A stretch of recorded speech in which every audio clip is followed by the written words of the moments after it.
Let's talk about a new measurement called mean absolute deviation, otherwise known as MAD. And what mean absolute deviation tells us is how much a data set varies. It's either spread out a lot or all the numbers are very close together. All right. So to show what MAD is, I have two different data sets here. I have Anne's test scores. So we have 6 test scores for Anne. And then we have Ryan's test scores. We also have 6 test scores for Ryan.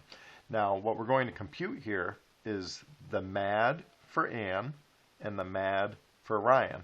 And whoever's MAD is bigger tells us that their test scores are much more spread out. Now, let's make a prediction here. All right, let's look at Anne's. Anne's lowest grade is a 75. Her highest grade is a 92.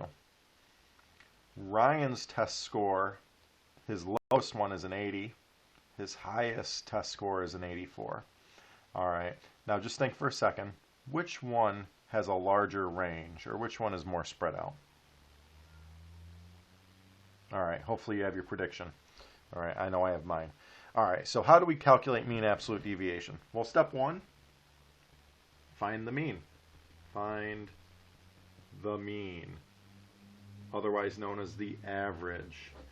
All right, so we're going to add up all of Anne's test scores. So we're going to do a sum. So let's just do Anne right now. So we've got 75 plus 80, plus 82 plus 76 plus 90 plus 92. All right, and that gives us a sum of 495.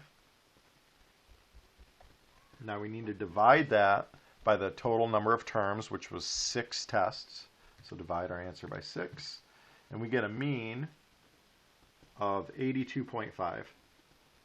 All right, so Anne's average test score is 82.5. Now that's just the average, that's the mean. Now step 2 is find the absolute deviations. Run out of space here. So find the absolute deviations. Now, what I mean here is the distance from the mean. All right, so what we're going to do is we're going to take every single one of Anne's test scores and we are going to subtract the mean from it, and we're going to take its absolute value. All right, so for our first test score, we're going to take 75 and we are going to subtract 82.5 from it. And we want its absolute value, so 75 minus 82.5 gives us negative 7.5, but we want its absolute value, so that's positive 7.5. Then our next one, we want to do 80 minus 82.5. Take the absolute value, that's a difference of 2.5. Then we want to do 82 minus 82.5.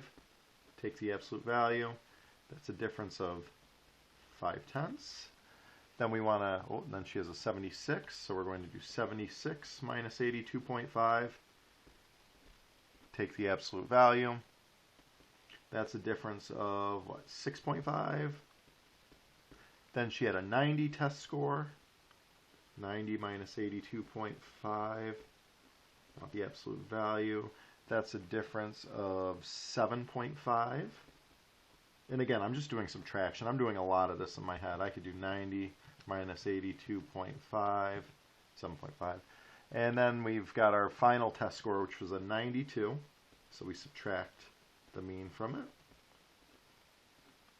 And that should be 9.5. So 92 minus 82.5 gives us 9.5.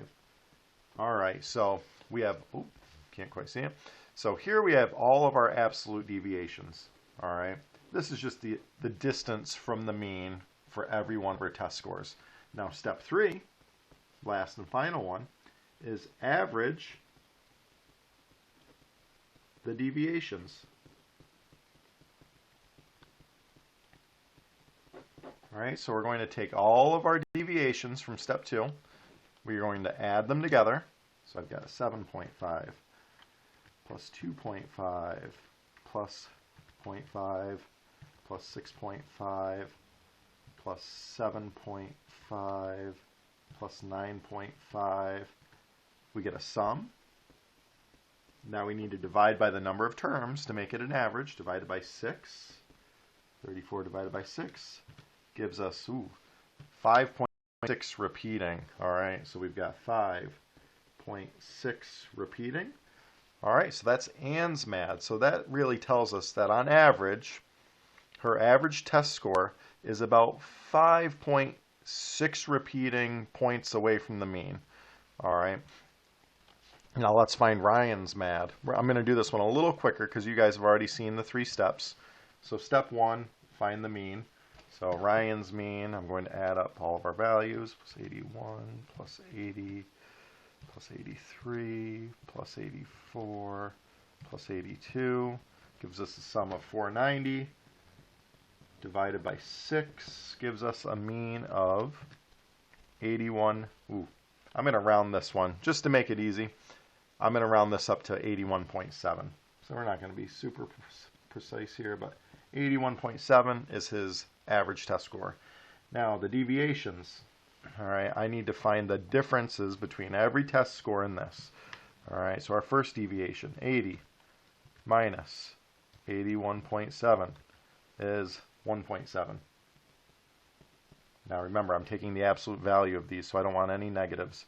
Then I've got 81 minus 81.7, that gives us a difference of 7/10.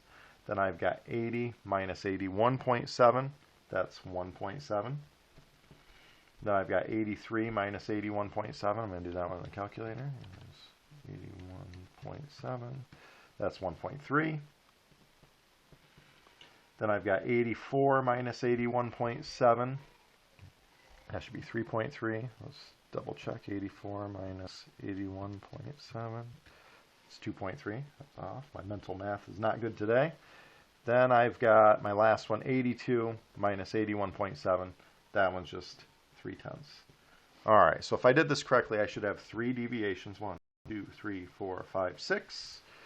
Now step 3, take the average of all of our deviations. So I'm going to add them all up. 1.7 plus 0.7 plus 1.7 plus 1.3 plus 2.3 plus 0.3 gives us 8, and I need to divide that by 6. 8 divided by 6 is 1.3 repeating. All right, so here's our MAD for Ryan, our mean absolute deviation, 1.3 repeating points. And then I've got my MAD for Anne, 5.6 repeating points. Now, in a lot of cases on IXL, you'll have to round to the nearest tenth. So this would be 5.7 points for Anne, and then 1.3 points for Ryan. Now, why is this important? All right, it's a good way to compare 2 different data sets. By knowing the MAD, I know that Ryan is a little more consistent with his test scores. And by consistent, I mean more easily to predict. It's not necessarily that Ryan does better on his tests. It's just it's easier to predict as a teacher, for instance, what Ryan's test score would be. I know that Ryan's test score, if his mean is 81.7, I know he's going to be pretty close to that, within 1.3 points on average, all right, above or below the mean. Now, Anne, on the other hand, her MAD is larger, so that tells me that her test scores are a little harder to predict. She's not quite as consistent.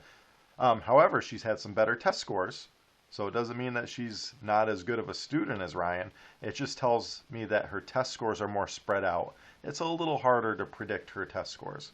Okay, so hopefully this helps. As always, if you guys have any questions, send me a message on Google Classroom.